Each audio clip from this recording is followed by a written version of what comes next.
Hi students, today we can discuss about moving coil microphone. In the earlier chapter we learned about moving coil loudspeaker. So look here. Here also when we go through the diagram of a moving coil microphone, you can see here also it will have a field magnet having north pole and south pole. Then a moving coil is placed across the field magnet and a diaphragm is coming in contact with the moving coil or voice coil.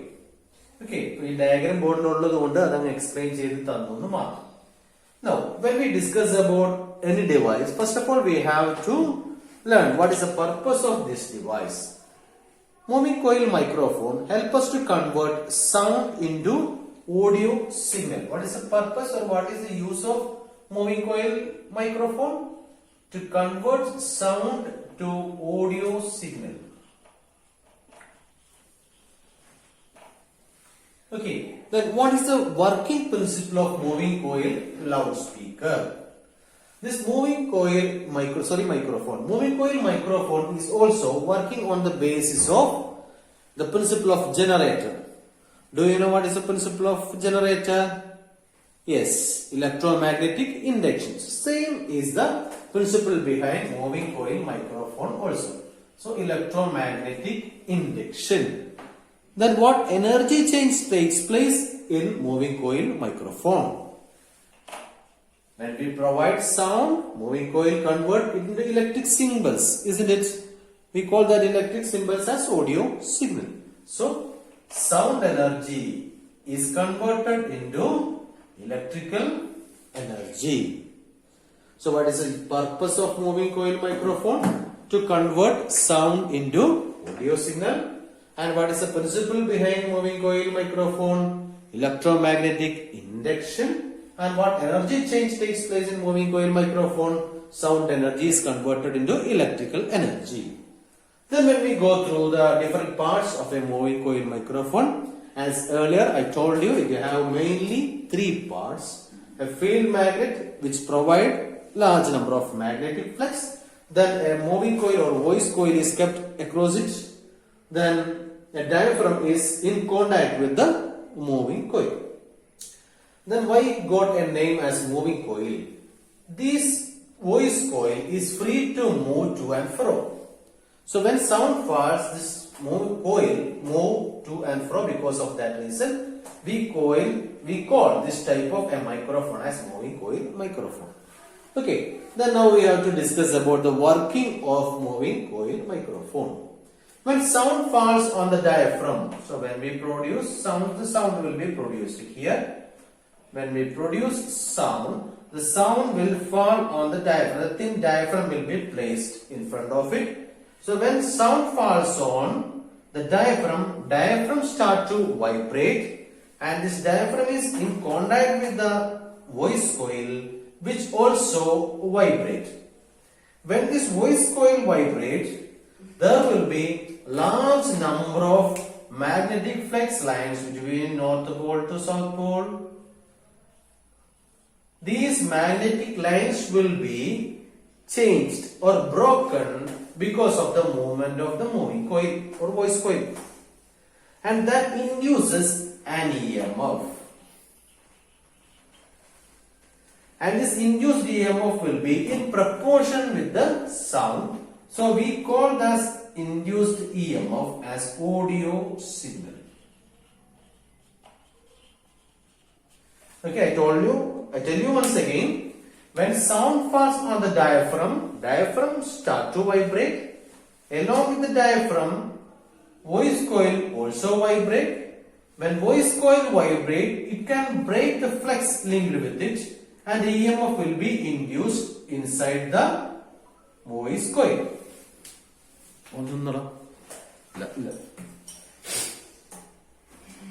And this induced EMF will be in proportion with the sound produced.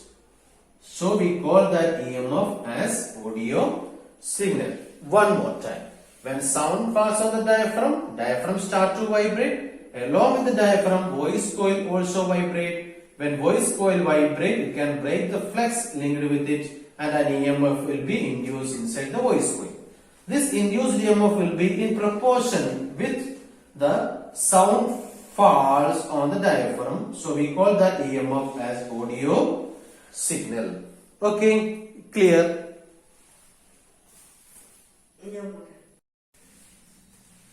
Now we can discuss about the different stages of energy transmission from producing centers to the consuming centers. This mainly divided into three stages. One, the production stage, second one, the transmission stage, and third one, distribution stage. In production stage, or it consists of the different centers of power production of electricity. We have so many methods to produce electricity. We depend on flowing water, we depend on the heat energy provided by the fuels, we depend on nuclear power, solar power, wind, wave energy, etc. But mainly the production of electricity depends on, in India, on hydroelectric power stations, thermal power stations, and nuclear power stations. They are the centers where we produce electricity in huge quantity. When we consider Kerala, we mainly depend upon hydroelectric power stations that produce electrical energy from the potential energy associated with water which is collected in dams.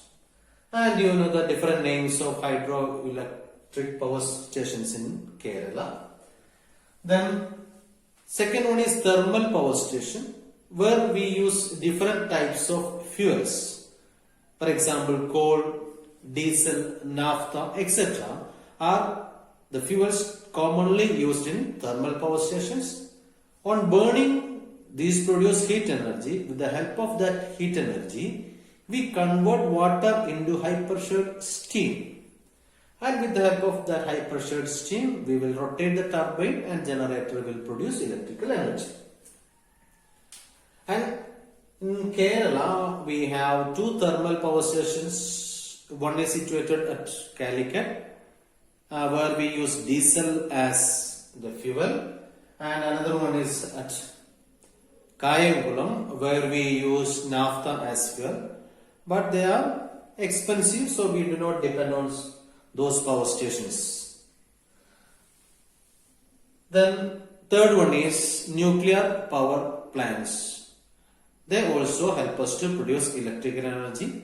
When nuclear reactions takes place, large quantity of heat energy will be released. With the help of that heat energy, as in the case of I explained, in the case of thermal power stations, we utilize that heat energy to produce electrical energy. So these power centers comes in the region of production. There we can see a huge generator, and this generator will produce electrical energy at first. And from this stage onwards, from the powerhouse which is situated in the power station, from there onwards, power transmission starts. So when you go through the diagram on the board, these diagrams give you information about the different stages of power transmission. In the powerhouse, we can see mainly two things. One, the huge generator which produces electricity, and there is another transformer which is also a huge one, which is also called power transformer. And this power transformer step up the voltage to a higher level. So let us go through the power generator. Power generator is a three-phase AC generator, and it will produce electricity at a volt of 11 kV. 11 kV means 11,000 kilovolt. And it will be sent to power transformer, and this power transformer will step up that it into 220 kilovolt. How much? 220 kilovolt. Then it is transmitted to major substations, And from major substations, there will be so many step down transformers. They step down it from 220 kV to 110 kilovolt. Then it is sent to intermediate substations, and these intermediate substations step down that 110 kilovolt to 66 kilovolt. Then it is sent to the nearby substations, and from the nearby substations there will be step down transformers. They step down it into 11 kV and send to distribution transformer. And this distribution transformer step down the voltage into 230 volt. From 11 kV to 230 volt, and that current will be distributed for different purposes, household purpose or for the simple factories, etc. Okay, this is the main stage of distribution. So initially the power generator will generate electricity at a voltage of 11 kV, and in the powerhouse there will be a huge step up transformer which increases the voltage from 11 kV to 220 kV. Then it is sent to the major substation. After the powerhouse, the whole transformers will be step down transformers. We use step up transformer only in powerhouses. In all other cases, we use step down transformers. When it reaches to major substation, it will be stepped down to 11 kV. Then it is sent to intermediate substation. From intermediate substation, it will be stepped down to 66 kV. From there, it is sent to substation. It will be stepped down to 11 kV and sent to distribution transformer. Distribution transformer step down it from 11 kV to 230 volt. So when you go through major substations, intermediate substation and substation, this substation has to provide electricity to the nearby region. So there will be so many other transformers that may step down it into 11 kV, 66 kV and 33 kV. Here you can see there will be 11 kV and 33 kV, 11 kV and 33 kV. Here we do not have 11 kV, we have only 33 kV.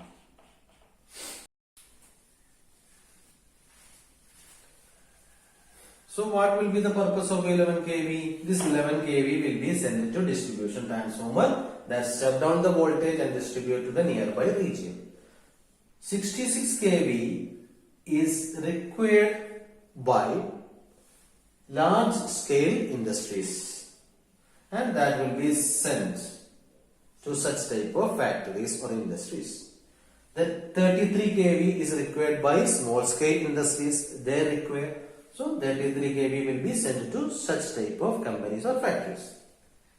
And when we move to intermediate substation, there also it requires 11 kV to distribute to its surroundings, and there may be small scale industries.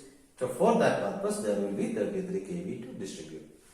Here also, when it reaches to 60 substations, normally converted to 11 kV. Sometimes 66 will be stepped down to 33 kV, and you know what is the purpose.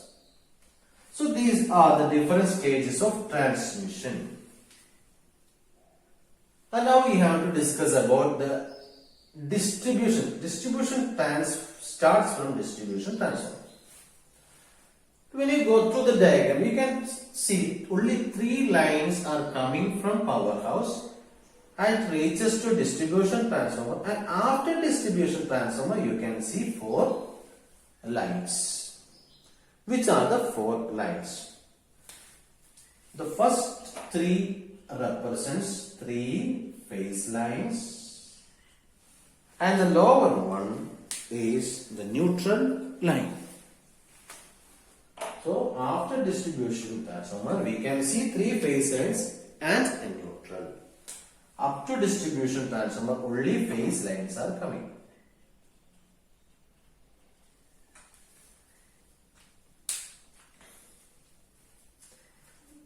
And these lines are transmitted to electric posts, and when these lines reaches to nearby houses, how connections will be taken? One connection will be taken from one of the phase line, and one connection will be taken from neutral line.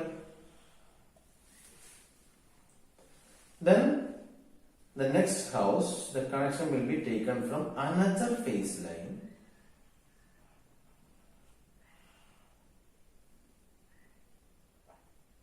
sorry, it's the same color.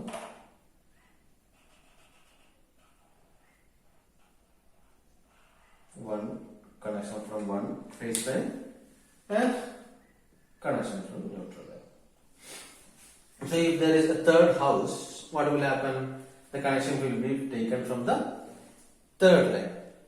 Why we are taking connection from different lines? To give equal load in each line, or otherwise the voltage of that line will be decreased. And if there is factories, we say they will require a 3-phase connection. That means connection from each phase line will be taken to the factory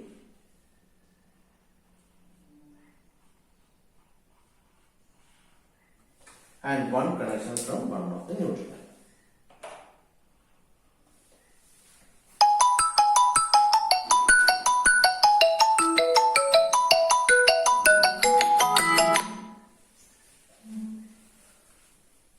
Okay, so this is the way of distribution. In distribution, you can find 4 lines. 3 lines are phase lines and 1 will be neutral. And to a home, the connection will be taken from one phase line and one from neutral.